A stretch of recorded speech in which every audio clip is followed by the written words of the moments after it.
Today, on Be Something Wonderful, master the divine paradox to create and manifest anything. I am your host, Tom Kearin, and this is the Be Something Wonderful studio of higher consciousness, where we help you level up and become the best version of yourself. Creators, welcome back. Powerful video this morning. I want to talk about a session yesterday. It was a follow-up with a client after a few months. Here's what our first session was about. Tom, the more time it takes, in other words, the more time it takes to move to my desired life, to create what I want in my life, to manifest it, the more I experience negative conditions and opposites of what I'm manifesting, the more unworthiness and powerless I feel. The more unworthy and powerless I feel, is I think what she meant to say. And she even talked about this idea that she says, I just feel like that she goes, some coaches say you should be able to manifest anything in 3 days. And even Neville Goddard talks about that. I'm going to touch on that. I've talked about that idea of 3 days in other videos. And I think I have a playlist on it on time. But we're gonna touch on that. But we're going to touch on everything, because really what we're talking about is the divine paradox, right? That you're always at the center of infinity. And because you're at the center of the infinity, you can create any experience you want. And so when you create experiences of seeing things as negative conditions or opposites, the implication, the power is that you know that it comes out from within you. That if that is true, then you must be at the center where not only that condition exists, but all conditions. Not only that experience, but all experiences. Everything you want is right there at the center of that. And so we're going to go over how we map this out and what we talked about. But remember, the fact that you can even create an experience of unworthiness means that you must be utterly worthy, or you wouldn't be able to have that experience of unworthiness. The idea that you can feel powerless implies and means that you must be utterly powerful, all powerful, to have that experience of powerlessness. This is the paradox. So now, with this follow-up session, lots of things that we could talk about with her specific person, with things that are going on in her career, her Christmas plans, all of it's unfolding, but she's going, yes, I'm the center of it all. It's so clear to me now. Movement, beautiful. I love she says this. Movement, beautiful movement everywhere. Thank you. And she sees everything as beautiful movement because she sees herself as the center. She sees that if she's at the center, then that's what makes opposites possible. Because she's at the center of all of it. That's what makes all conditions possible. It's really goes along the lines of when we talked about inversion, right? Inverting reality, that all possibilities exist, and you're the center of all of reality, all that is. I'm going to go over this today and more, but I love this movement, beautiful movement. I'm at the center. It's so clear to me now. So what's clear to her? Love the paradox. That's what we talked about. Some of the things we talked about. It's the paradox of being all that is. The paradox of being all that is that you're always experiencing what it's like to be all that is. And that experience, and we're not here to label those experiences, we're here to experience them and then move our assumptions, move our beliefs, move our desires to what we want. Right? You couldn't desire and manifest something unless it was already fulfilled in yours or manifested, in other words. You couldn't, that's the divine paradox. You couldn't even want it, desire it, unless it was already manifested. You couldn't have the question unless the answer was already there. Do you see it? You couldn't create the feeling of non-fulfillment unless you were completely and utterly fulfilled. Do you see that it would be impossible? She really gets it now. I'm at the center. It doesn't matter if I can create that. It must mean that I'm absolute fulfillment. And I'm just experiencing what it's like to be that fulfillment, what it's like to be all that is. You couldn't create and have the experience of being limited and powerless unless you were unlimited and powerful, unless you were limitless and all-powerful. unless you were the center of it all. This is the power that we talked about. You're always connected to Source. This is really what Bashar and some other spiritual teachers talk about quite a bit. Or you wouldn't be able to create and have the experience of feeling disconnected. Right? This whole idea that I don't know if I'm connected. You're always connected or you wouldn't exist. It's impossible. You would cease to exist, and non-existence is impossible because it doesn't exist by definition. So you're always connected, that you're creating an experience of being disconnected.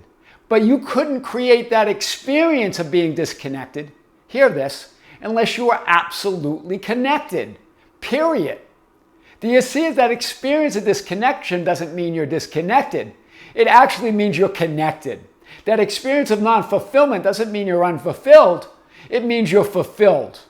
It has to be. Otherwise, you couldn't call forth, you couldn't experience, you couldn't assume that you're not fulfilled. And since you exist, and you must exist as all that is, because all that is can never be less or more than all that is.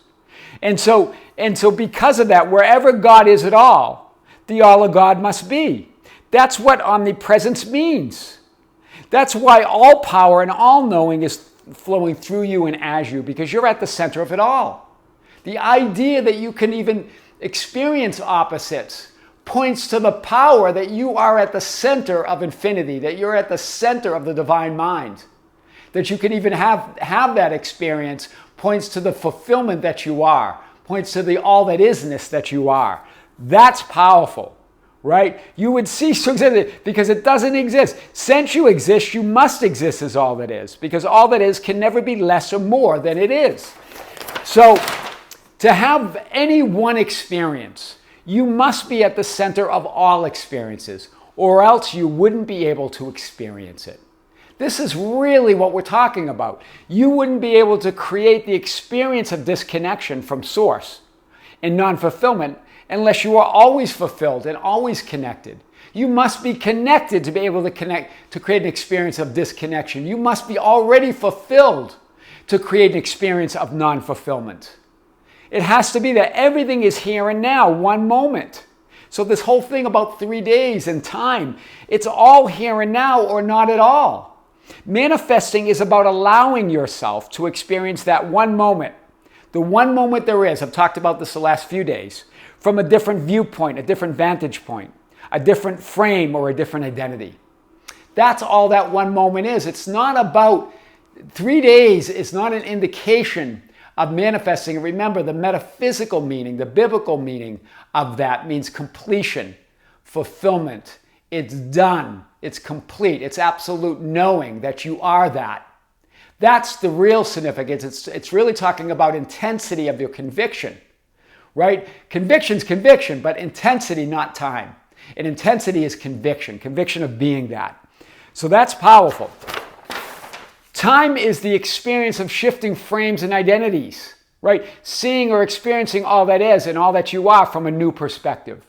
Do you see it? This is all that you are. This is your true identity. But you create this experience, that this linear or horizontal experience in time. But it's always from that divine center. You never move. You never go anywhere. You're always this all that is. Experiencing right here in the center, these frames, that frame changes in every moment. That identity of who you are changes in every moment. You're shifting in every moment, having a different experience of all that you are. And then you create this past and this future from that present moment. Do you see? You're creating it all from all that is. You create that entire linear experience. That's why the law of assumption, who you assume and say you are, determines your vibration and frequency. Or, in other words, what part of the unseen becomes seen to you. It depends on who and what you say you are. That's the law of assumption. That's the whole idea of frequency and vibration, right? You can't see the unseen if you're not in the frequency or vibration. Or other words, if you're not assuming that state of being, if you're not that identity, that I am identity for whom and through whom that reality is real. That's what we're talking about. That's why it all fits. It's never about time. Time is just an experience, right? And you couldn't create this experience of time unless you were timeless. Wow, that's powerful. Hear that. Unless you were timeless, unless you were this, you wouldn't even be able to create that horizontal experience of time. The law of assumption is assuming who you are, your self-concept, who you say you are. What do you assume about yourself in the world, right? That creates that vibrational frequency that turns this what was previously unseen into seen, right? It's all the same, because we got in this discussion, she wanted to know the difference between the idea of frequency and vibration and law of assumption. There's no real difference. It's your identity that determines it all, right? That top-down identity of who you are, who you say you are from that I am. Remember, this is what Bashar says. This is Bashar talking about the paradox. The paradox is the point of power. And then Seth says the present is the point of power. The present paradoxical you in the here and now as all that is the point of power. You couldn't create the experience of unworthiness. She really hit on this idea of unworthiness, really lost it, really gets it, that there's no such thing as unworthiness. I can create the experience of it, but that means I'm worthy. She really got this. You couldn't create the experience of unworthiness unless you were utterly worthy, unless you were utterly complete or whole. That's what the number 3 represents, completeness, wholeness, right? You couldn't experience opposites unless you are at the center of all experiences. You at that center means you can see it all, you can experience it all. You couldn't create the experience of time unless you in reality were timeless. Unless you were here and now, you wouldn't be able to create the experience of time. Do you see it? You're creating it all. You're creating all experiences. You get to call all the shots, but all experiences. That's why Bashar says you give them all the meaning that they have. You decide what they mean to you. Because it's all happening from that center of here and now. And all experiences are pointing to your unlimited nature, to your fulfillment, to your true self as all that is, who you really are. All experiences point to that. It doesn't matter what they are. We're the ones that get caught up in judging them and getting stuck in that frame of reality, feeling that we can't get out. All experiences are pointing to that unlimitedness, that fulfillment, right? That love that you are. The paradox is that you are at the center of reality, infinity, knowing yourself experientially from infinite viewpoints and vantage points and frames of realities and identities. That's you. That's the paradox, right? And you choose and create those experiences based on your assumptions and beliefs about yourself, your self-concept in the world, in others. In other words, that determines your frequency or vibration. You create it all from above, from that state of being, from your assumptions, from you saying who you are. And when you know that you're at the center of infinity, the center of all that is, it's very clear who you are. Because you couldn't have experiences or of unworthiness or limitedness unless you were absolutely and utterly worthy and unlimited, right? So it's not about, this 3 days is not about time. I've talked about this. There's a playlist. I'll see if I can find that and put that in the description. The intensity, it's about the intensity, the conviction of being I am. The number 3 is like the number 7 in Scripture. Right? Number 3 I think mentioned about 460 times or something. And the number 7 mentioned over 700 times. Both of them meaning absolute knowing of your divine nature. Absolute wholeness, completeness, unity. The absolute knowing. It's like the divine seal of approval, right? With every event. It's done. It's complete. It's absolute. I'm fulfilled. It's your natural state of being as a creative center of the divine mind. That's why it's possible to have the experience of non-fulfillment or any other experience that you believe is an opposite. You wouldn't be able to even experience those unless you were at the center of it all, right? That's what in Scripture it means holy, holy, holy 3 times. Is the Lord, in other words, whole, whole, whole, is the Lord of the law of hosts. The whole earth is full of His glory. In other words, all of your experiences, all of the conditions that you experience. Every single one of them is full of His glory. In other words, full of all that is, full of the potential to be all things. Do you see it? They're all experiences. That's powerful.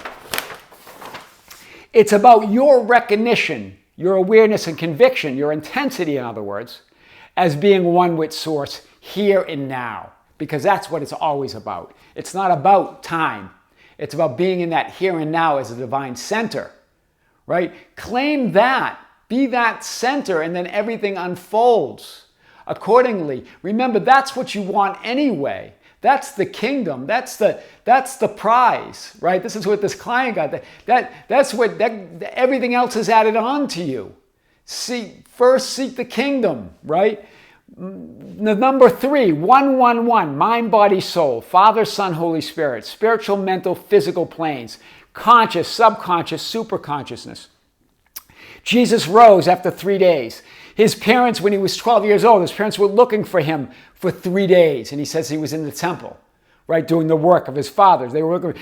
And then Jesus says about the temple, destroy this temple, and in 3 days I will raise it up again. In other words, resurrect in my ideal. All of that's pointing to that it's already done.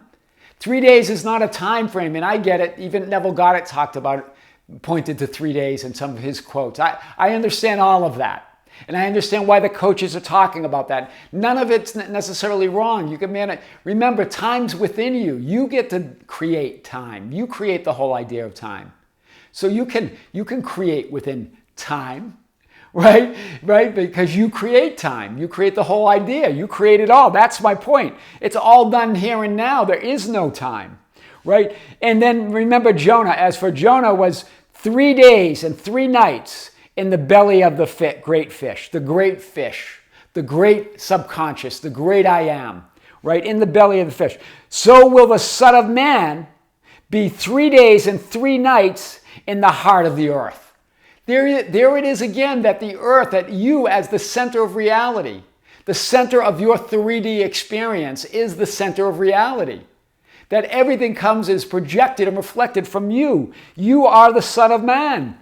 Right? You are the Son of God, the Son of Man. You are a spiritual being having a physical experience, right? As the Son of Man. And in 3 days and 3 nights in the heart of the earth. Not a time frame, but an absolute completion that you, in your earthly experience, you are at the center of divinity in infinity, in all that is. In other words, you're always at the center of fulfillment.